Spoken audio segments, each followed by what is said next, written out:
Let's start with Benjamin Franklin. He would be called a boomer in today's generational labels. He was born with Pluto and Leo, making him the oldest of the founding fathers. He's the one who pulled off all the business deals required to get funding for the American Revolution and how to persuade the colonies to participate in making a huge break from the status quo. And as a mentor, his role was to bring the talents out in everybody who was involved.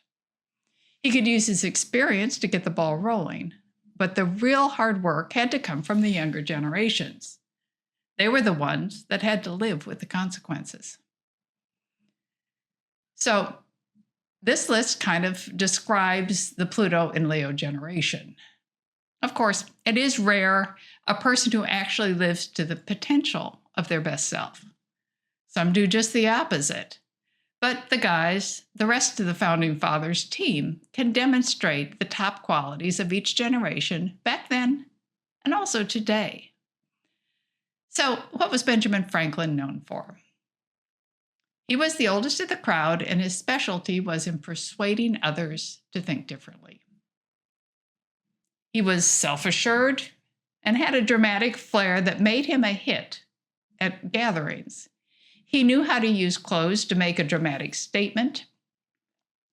If you look at it in current times, rock stars with their garish outfits and over-the-top personas originated from the current Pluto and Leo generation. Even as kids, these Pluto and Leos had to dress up for school each day and wear suits or white gloves and hats to church on Sundays. When Ben Franklin traveled to France, he dressed for maximum impact. He wore rustic clothes with his signature fur hat to emphasize the point that normal people can make a difference. His fur hats became a fashion fad in France. A side note that fake fur hats had a comeback in the mid-1950s because of TV shows like Davy Crockett and other things about pioneers. The young boomers wore fur hats, much like the kids today wear Spider-Man costumes. The boomers are Pluto and Leo generation 2, the first ones since Franklin's time. I'm consistently blown away by how these little details repeat themselves during these cycles.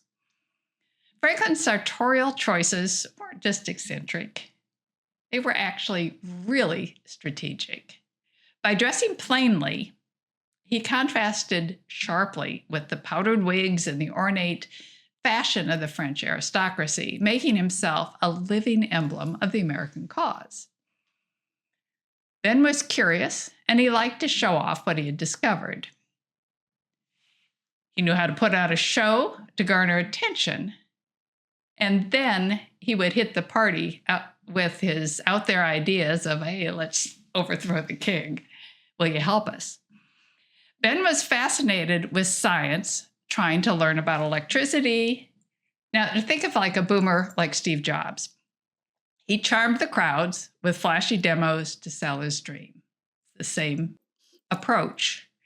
Ben Franklin exemplified the best of Pluto and Leo. He used his uniqueness, his charisma, to support his higher purpose. He was a master of negotiation, balancing idealism with realism. He believed in hard work, thrift, and usefulness. He was a master at getting individuals to think differently about what was possible. These are the core values of many of our current Pluto and Leos, the baby boomers.